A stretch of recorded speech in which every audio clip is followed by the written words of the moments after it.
welcome back. I'm Tay Renee, and this is my channel talking about my journey through PA school. And it's been such a long time since I talked to you guys, so let's catch up.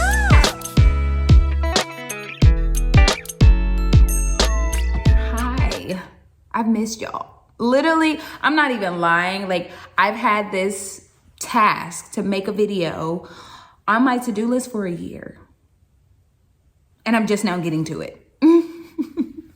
I know I'm horrible at this, but we made it. We are here, guys. We made it through an entire year, second year of PA school.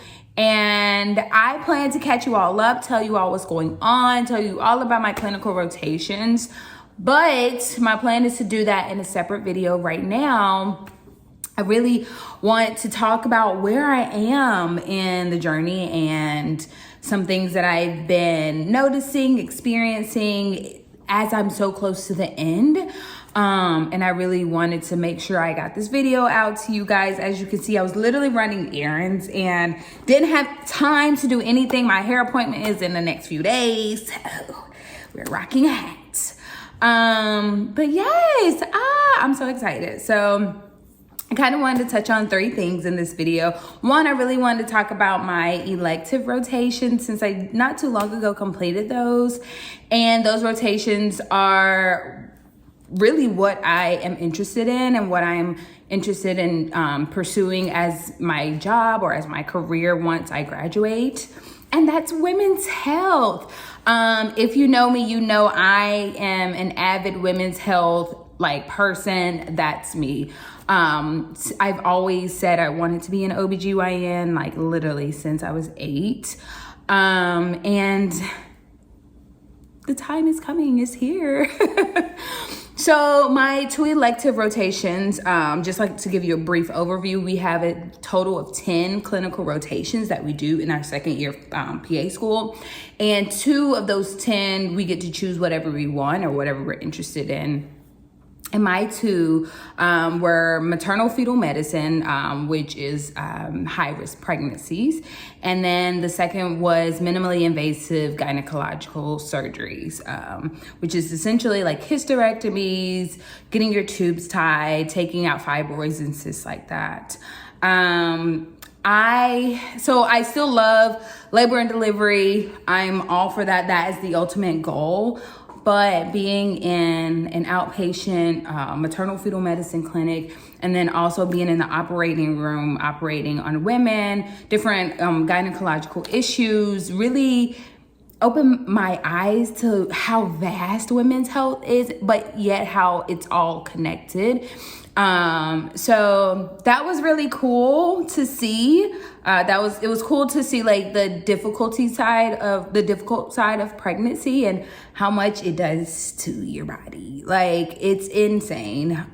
Especially when you have other compounding factors to think about. And honestly, all I thought about was like women of color and how we are really in a crisis, or have been in a crisis, especially when it comes to women's health and the lack of advocacy for women of color and in that realm of specialty of medicine, and just how much flies under the radar. So that's one of my main driving points of why I want to go into OBGYN and women's health as a woman of color. It's easy to speak about it in media or on platforms, but I want to do more. So I want to be a provider who's advocating for my patients, who's teaching my patients how to advocate for themselves. So that was really cool, and it just connected with me on a different level working in that outpatient maternal fetal medicine clinic. Working in the OR, honestly, that's my heart. Before I started PA school, I worked in the OR, and anytime I am back in that room, it's just like I am in a different level of comfort, or a different level, like a different headspace where I'm just, I don't know, like it puts me in my zone kind of, and I've been kind of trying to run from it. Like, you're going into women's health, L&D, OBGYN, that's what it is. But I did not expect to be so interested in gyne surgeries. Like, it's insane the amount of stress women are under, or the physical stress, like with medical stress that they're under. And we as women often just live with it for life. Like, oh, that's just part of being a woman, or oh, that's just results of after you have a kid, that's what you have to deal with. And a lot of people don't realize, like, no, you don't. Like, certain issues a lot of women face after childbirth, that's not normal, sis. Like, let's get you some help. Let's get you some therapy. Let's address that issue. You have that right. You have that power. And oftentimes, more times than not, patients don't realize how much power they have just with asking questions, I do not want to say being aggressive, but being persistent if you have a problem. Like, if your provider is not listening to you, don't stop just because one person isn't listening to you.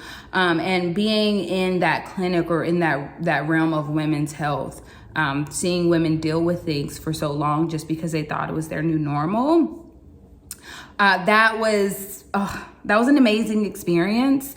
And I am so glad that I did that rotation. I was a little hesitant at first.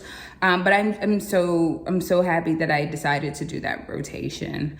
If I could say one thing that I learned from those 2 rotations of women's health, learned about myself is, well, I didn't really learn it. I've always known I'm like a huge patient advocate, and I love teaching people how to advocate for themselves.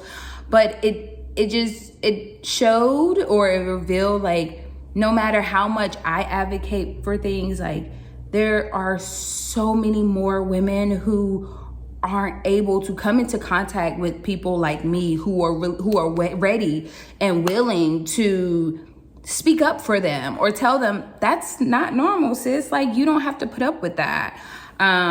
So yeah, that struck a nerve in me, but also opened my eyes. Like, okay, maybe I would be interested, going into this field or going into this area of women's health. So that was fun. Those were my electives. I finished those, passed those.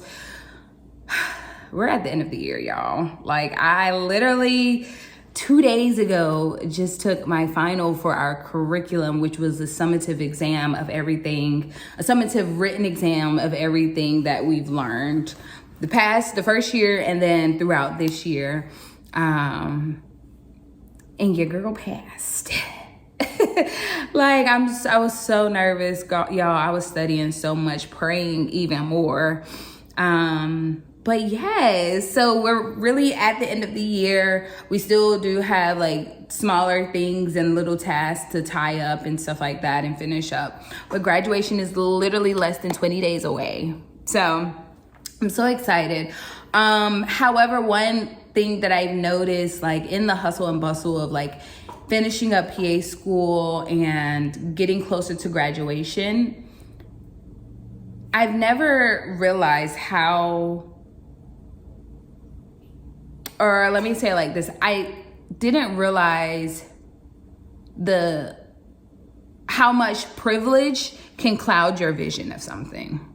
And I'm trying to say this in a right way that won't really offend anyone, but as I get closer to graduation, I'm excited because this is a lifetime goal for me. Like, I've worked so hard, and there are other people in our cohort that has worked so hard. We're so excited. Like, this is a major, major accomplishment. Like, I'm speaking for myself. Like, this is a huge accomplishment. 1, for myself. 2, as a woman of color. 3, as a first-generation college student in my family. 4, for being from a rural, small town in, I'm going to say North Carolina, but this is anywhere. Like, you from a rural, small town where you don't have, access to healthcare as if you were in the city or something like that.